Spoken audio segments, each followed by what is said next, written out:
Hi friends, welcome to my channel. జాతరలో అహల్య అయితే కంగారుగా అటుగా వెళ్తూ ఉంటుంది. ఇక అప్పుడే సత్య అహల్యను కిడ్నాప్ చేయడానికి పెట్టిన పెద్దావిడనైతే అనుకోకుండా అహల్య డాష్ ఇస్తుంది. దాంతో అహల్య ఇంకా పెద్దావిడ కింద పడిపోబోతూ ఉంటారు. ఇక అహల్య కింద పడకుండా ఆపుకుని నుంచుంటుంది. పైగా ఆ పెద్దావిడను కూడా కింద పడకుండా ఆపుతుంది. సారీ బామ్మగారు, చూసుకోలేదు అని అహల్య అంటే, లేదులే అమ్మా, నాకు కూడా కాస్త కళ్ళు తిరుగుతున్నాయి, అందుకే నేను చూసుకోలేదు అని ఆ పెద్దావిడ అంటూ ఉంటుంది. మీరు ఒక్కరే వచ్చారా బామ్మగారు అని అయితే అహల్య అడుగుతుంది.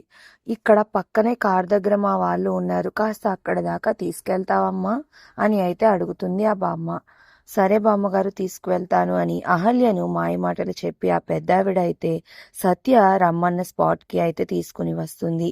ఇక కరెక్ట్గా అక్కడికి వెళ్తూ ఉండగా సత్య ఫ్రెండ్స్ ఇంకా అహల్యను తీసుకువస్తున్న ఆ పెద్దావిడను చూసి, ఈవిడ మన పని చేస్తుందో లేదా అనుకున్నాం, అహల్యని తీసుకొచ్చేసిన, పదరా వెళ్ళి కిడ్నాప్ చేద్దాం అని సత్య తన మనుషుల్ని తీసుకుని అహల్య దగ్గరికి వస్తాడు. ఇక వచ్చి చుట్టుముట్టేస్తూ ఉంటారు. అహల్య వెళ్ళిపోదాం అని చాలా ట్రై చేస్తుంది, కానీ చుట్టూ గోడల నుంచోవడంతో ఇక అహల్య ఏమి చేయలేకపోతుంది. ఇక వెంటనే వాళ్ళ ఫ్రెండ్స్ అందరూ కలిసి అహల్యని కారులో ఎక్కించుకుని బలవంతంగా తీసుకువెళ్తూ ఉంటారు.